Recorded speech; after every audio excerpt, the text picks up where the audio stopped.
మిత్రులారా, చార్ధామ్ యాత్రలో భాగంగా మనము బద్రీనాథ్ క్షేత్రానికి చేరుకున్నాము. ప్రతి ఒక్క హిందువు దర్శించాలనుకునేటువంటి పుణ్యక్షేత్రాలలో ముఖ్యమైన యాత్ర చార్ధామ్ యాత్ర.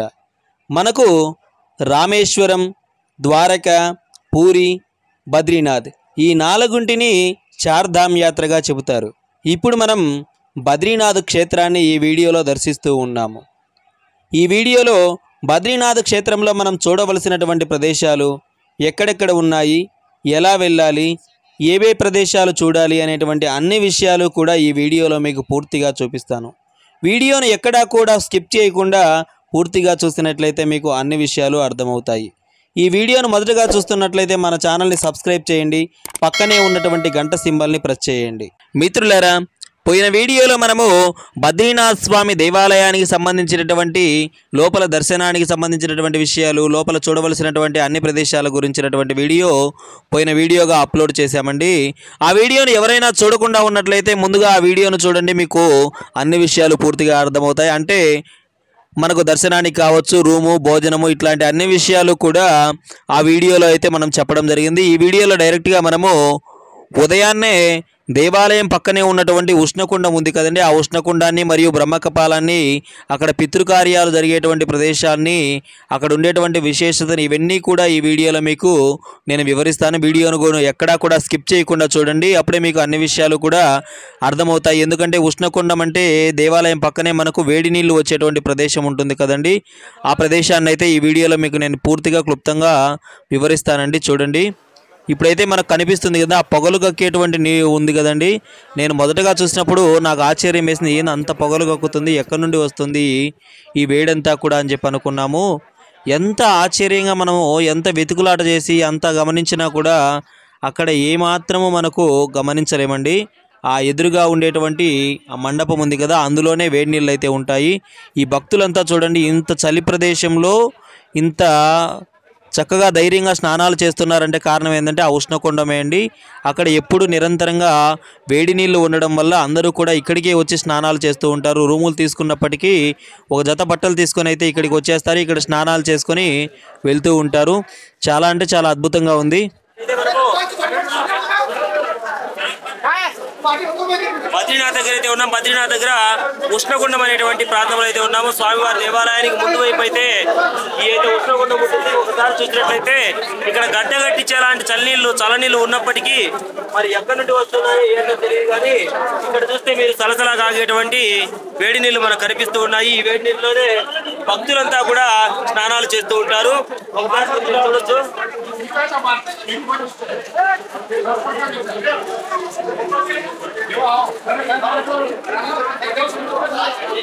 మిత్రులారా, చూస్తూ ఉన్నారు కదా ఎంత పగలు కక్కేటువంటి నీళ్ళు ఇక్కడ ఉన్నాయో.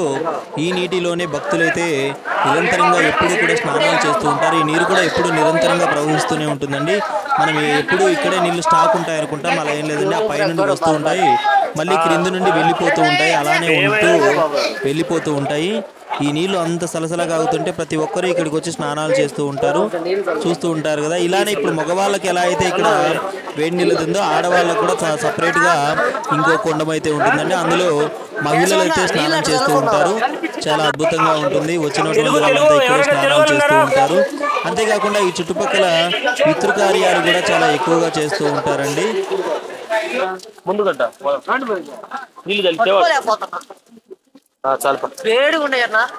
మిత్రులారా, ఈ నీళ్లు చూసినట్లయితే మీకు తప్ప ఉష్ణకుండం నుండి ఈ నీళ్లు వస్తుంది. ఇక్కడ సాక్షాత్తు అగ్నిదేవుడు తపస్సు చేయగా స్వామివారు ఇక్కడ ఉన్నారు.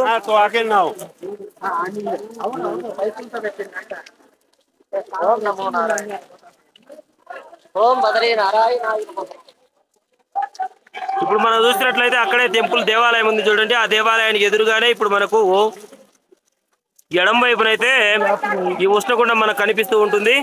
మిత్రులారా, మనం స్నానం చేసేటప్పుడు వస్త్రాలు ఉంచడానికి ఎటువంటి సామాన్లు భద్రపరిచేటువంటి స్థలాలు అయితే ఇక్కడ ఏమీ లేవండి. మనం ఇక్కడ ఎదురుగా కనిపిస్తూ ఉన్నాయి కదా ర్యాక్లు, అందులోనే ఉంచుకొని స్నానాలు అయితే చేస్తూ ఉన్నారు. మనం ఇద్దరు ముగ్గురు చాలా మంది ఒక టీమ్గా వస్తూ ఉంటాం కాబట్టి ఒకరి దగ్గర సామాన్లు అక్కడ పెట్టేసి మిగతా వాళ్ళు స్నానం అయితే చేస్తూ ఉండవచ్చు. ఇదంతా కూడా ఉష్ణకుండం అండి. ఎదురుగా కనిపిస్తూ ఉండేదే ఇప్పుడు మనం చూస్తూ ఉన్నటువంటిది నారద శిల అని చెప్పి అంటారు. ఇక్కడ నారద మహాముని వారు తపస్సు చేశారని చెప్తారు. ఇక్కడ ఆ అర్చక స్వాముల వారు చెప్తూ ఉన్నటువంటిది ఏమిటంటే, ఇక్కడ మనము ఒక్కరోజు చక్కగా తపస్సు చేసినా కూడా మనకు 10 సంవత్సరాల పాటు తపస్సు చేస్తే, ధ్యానం చేస్తే ఎంత ఫలితమైతే వస్తుందో అంత ఫలితమైతే వస్తుందని చెబుతూ ఉన్నారు. అంతేకాకుండా ఇక్కడ నారద మహాముని వారు తపస్సు చేశారని, ధర్మసూత్రాలను రచయించారని, అందువలనే ఈ ప్రదేశానికి ఇక్కడ నారదశిల అనే పేరు వచ్చిందని చెప్పి చెబుతూ ఉన్నారు. ఇలానే నారదశిల ఎలా అయితే ఉందో ఇలానే పంచశిలలు ఇక్కడ బద్రీనాథ్ క్షేత్రంలో అయితే ఉన్నాయండి. మాకు సమయం లేకపోవడం వల్ల వాటిని అయితే మేము ఈ వీడియోలో చూపించలేకపోతూ ఉన్నాము. ఈ నారదశిల పక్కనే నారద కుండము అనేటువంటి ఒక నీటిది, ఇప్పుడు మనం ఉష్ణకుండం ఎలా అయితే ఉంటుందో నారద కుండం కూడా అలానే ఉంటుంది. అందులో కూడా భక్తులు అయితే చక్కగా స్నానాలు చేస్తూ ఉంటారండి. అవి కూడా వేడి నీళ్లు వస్తూ ఉంటాయి, చాలా అంటే చాలా వేడిగా ఉంటాయి ఆ నీళ్లు కూడా. అక్కడ కూడా చాలా మంది చక్కగా స్నానాలు చేస్తూ ఉంటారు. ఇదంతా కూడా అద్భుతంగా ఉంటుంది. ఇక్కడికి వచ్చినటువంటి వాళ్ళు ఈ నారదశిల దగ్గర కూడా వచ్చి దర్శనం చేసుకుంటారు. ఇదంతా కూడా దేవాలయం ప్రక్కనే ఉంటుందండి. ఇక్కడ ఎదురుగా మనకు ఈ అర్చక స్వామి పక్కన బట్టలు మార్చుకుంటూ రుద్దుకుంటూ ఉన్నారు కదండి. వీళ్ళంతా కూడా నారదశిల దగ్గర స్నానాలు చేసినటువంటి వాళ్ళండి. ఎందుకంటే పక్కనే ఉంటుంది నారదశిల అని చెప్పేసి. ఇక్కడ కొంతమంది ఈ లోపల నుండి అయితే నీళ్లు లోపల నుండి వస్తూ ఉంటాయండి. ఎక్కడి నుండి వస్తాయనేది ఎవరికి కూడా తెలియదు. చాలా అద్భుతంగా ఉంటుంది. ఎటు చూసినా కూడా చక్కగా ఈ భక్తులు స్నానాలు చేసే వాళ్ళే మనకు కనిపిస్తూ ఉంటారు. ఇక్కడ మాతో పాటు వచ్చినటువంటి ఒక అన్నయ్య అయితే వారి పితృదేవతలకు తర్పణాలు వదిలేటువంటి కార్యక్రమం అయితే చేస్తూ ఉంటారు. ఇది మనం ఉష్ణకుండం అని చెప్పాం కదండి, ఆ నీటి పక్కనే అయితే ఈ కార్యక్రమాన్ని చేస్తూ ఉన్నారు వాళ్ళు. ఇక్కడ ఇలా పితృ కార్యక్రమాలు జరిపించేందుకోసమే దాదాపు ఒక 300 నుండి వారు మనిషిని బట్టి చేసేటువంటి కార్యక్రమాన్ని బట్టి తీసుకుంటూ ఉంటారండి. అది మనం ఇంత అని చెప్పేదానికైతే ఏమీ ఉండదు. ఆ తర్వాత కొద్దిగా మనము అలానే ముందుకు వచ్చినట్లయితే బ్రహ్మకపాలం అని చెప్పాను కదండి, ఆ బ్రహ్మకపాలం ఉండేటువంటి ప్రాంతానికి అయితే మనము వచ్చేసాము. ఇక్కడైతే పితృ కార్యక్రమాలు చాలా అంటే చాలా జరుగుతూ ఉంటాయి. ఒకసారి మీరు వినండి. అమ్మ వాళ్ళ అక్క చెల్లి, మదర్, సిస్టర్ వాళ్ళు ఎవరికైనా పోయింటే వాళ్ళని పేరు తీసుకొని పెట్టండి సార్, సరేనండి. దాని తర్వాత ఇప్పుడు మీ అన్న తమ్ములు first preference your own brother, other next your cousin brother. ఎందుకంటే ఇప్పుడు మీరు చూస్తూ ఉన్నారు కదండి, ఇలా అయితే పితృ కార్యక్రమాలన్నీ జరుగుతూ ఉంటాయి. ఇక్కడ మనం ఈ అలకనంద నది ఒడ్డంతా కూడా ఇలానే తీర ప్రాంతం అంతా కూడా జరుగుతూ ఉంటాయి. పక్కన మనకు ప్రవహించేటువంటిది అలకనంద నది అండి. ఈ నది ఒడ్డునంతా కూడా దేవాలయం పక్కనే ఉంటుంది. ఇదంతా కూడా ఇక్కడ అన్ని భాషల్లో చేస్తూ ఉంటారండి వారి పితృ కార్యక్రమాలు. మనకు ఈ భాష తెలుగు భాష వీళ్ళకి వస్తుందో రాదు అనేటువంటి భయం అయితే అవసరం లేదు. ఇక్కడ అన్ని భాషల్లో కన్నడ, తెలుగు, తమిళ్, మలయాళము, ఒరిస్సా ఇలా ఏ భాషలో అయినా కూడా వాళ్ళు పితృ కార్యక్రమాలు జరిపిస్తూ ఉంటారు. అంటే మనము వాళ్ళతో మాట్లాడడానికి కూడా ఎటువంటి ఇబ్బంది పడాల్సిన అవసరం అయితే లేదని చెప్పేసి నేను చెప్పడం అండి.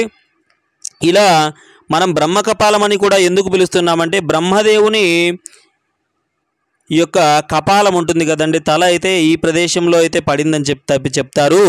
అందువల్లే ఇక్కడ బ్రహ్మకపాలం అని చెప్తారు. ఇక్కడ పితృ కార్యక్రమాలు జరిపించినటువంటి వారి పితరులకు మోక్షం లభిస్తుందని కూడా ఎంతో ప్రతీతి అండి. అందుకోసమే ఇక్కడ వచ్చినటువంటి వాళ్ళు చాలా అంటే చాలా వరకు పితృ కార్యక్రమాలు ఈ బ్రహ్మకపాలం దగ్గర అయితే జరిపిస్తూ ఉంటారు. మిత్రులారా, ఇప్పుడు మనం చూస్తూ ఉన్నాం కదండి, ఇలా విడివిడిగా కావాలంటే విడివిడిగా చేస్తారు, లేదా మొత్తం మన ఒక బస్సు జనాలు కావచ్చు, ఒక 20-30 మంది అయిన తర్వాత ఇలా సమూహంగా కూర్చోబెట్టి వాళ్ళందరికీ కూడా కలిపి ఒకేసారి వారి పితృదేవతలకు అందరికీ కలిపి తర్పణాలు కానీ పిండ ప్రదానాలు కానీ చేపిస్తూ ఉంటారు. చూడండి ఎంతమంది కూర్చున్నారో ఇక్కడ. అందరికీ కలిపి ఒకే అర్చక స్వామి అక్కడ మైక్లో చెప్తూ ఉన్నారు కదండి, అలా మైక్లో చెబుతూ ఉంటారు, చేస్తూ ఉంటారు. ఆ తర్వాత మనమైతే మానా విలేజ్ దగ్గరికి వెళ్ళడానికి అయితే వెళ్తూ ఉన్నామండి. చూడండి ఆ యొక్క బద్రీనాథ్ దేవాలయం యొక్క పైన ఉన్నటువంటి పతాకం ఎలా అయితే రెపరెపలాడుతూ ఉందో, ఇదంతా కూడా కింద మీకు కనిపిస్తూ ఉంది కదండి. క్యూ లైన్ చూడండి ఎంత బారుగా అయితే ఉంటుందో, దాదాపు కిలోమీటర్ల పొడవునా ఉంటుందండి ఆ క్యూ. ఈ రాత్రి క్యూ లైన్లో అంటే మేము వెళ్ళడం మాకు సాధ్యం కాదు, చాలా అంటే చాలా ఉంటుంది. గంటల తరబడి వేచి ఉండాలనే ఉద్దేశంతోనే మేము రాత్రే దర్శనం చేసుకున్నామండి. ఇప్పుడైతే ఉదయాన్నే ఈ చుట్టూ ఉండేటువంటి ప్రదేశాలన్నీ కూడా తిరగడానికి అయితే వెళ్తూ ఉన్నాము. చాలా అంటే చాలా అద్భుతంగా ఉంటుందండి. మనకు రాత్రి సమయంలో బద్రీనాథ్లో చలి చాలా విపరీతంగా ఉంటుందండి. పగల సమయంలో ఏమంత మాకు చలి అయితే అనిపించలేదు. ఇక్కడ లోకల్లో వాళ్ళు మాత్రం కొంతమంది స్వెటర్లు వేసుకుంటారు, కానీ మన సైడ్ నుండి వచ్చినటువంటి వాళ్ళకు ఈ పగల సమయంలో చలి అయితే ఏమనిపించదండి. చూడండి, మీకు ఎదురుగా ఎంత క్యూ కనిపిస్తుంది కదా, అదంతా కూడా క్యూ లైన్ అండి. చాలా అంటే చాలా పెద్దగా ఉంటుంది, చాలా పొడవునా. ఆ క్యూ లైన్ అంతా అయిపోయి మనం ఎప్పుడు దర్శనానికి వెళ్ళాలో మీరే ఆలోచించుకోండి. అంత పెద్దగా ఉంటుంది క్యూ లైన్ అయితే. మేము అందుకోసమే రాత్రి సమయంలో డైరెక్ట్గా వెళ్ళేసి దర్శనం అయితే చేసుకున్నాము. చాలా అద్భుతంగా జరిగింది దర్శనం కూడా. మాకైతే ఆ యొక్క శ్రీ మహావిష్ణువును ప్రత్యక్షంగా చూసినటువంటి అనుభూతి అయితే కలిగిందండి. అంత ప్రశాంతంగా అయితే దర్శనం మాకు జరిగింది. ఈ వీడియో మీకు నచ్చినట్లయితే మా ఛానల్ని తప్పకుండా సబ్స్క్రైబ్ చేసుకోండి. పక్కనే ఉన్నటువంటి గంట సింబల్ని కూడా ప్రెస్ చేయండి. మీ సలహాలు సూచనలు తప్పకుండా కింద కామెంట్ సెక్షన్లో కామెంట్ చేయండి. అంతేకాకుండా మరుసటి వీడియోలో మనం మారా విలేజ్కు సంబంధించినటువంటి వీడియోలన్నీ కూడా మరుసటి వీడియోలో అప్లోడ్ చేస్తామండి. కాబట్టి మన ఛానల్ని ఫాలో అవుతూ ఉండడం వల్ల మేము చేసేటువంటి ప్రతి టూరు ప్రతి వీడియో కూడా మీకు వస్తూ ఉంటుంది. ఓం నమో నారాయణాయ.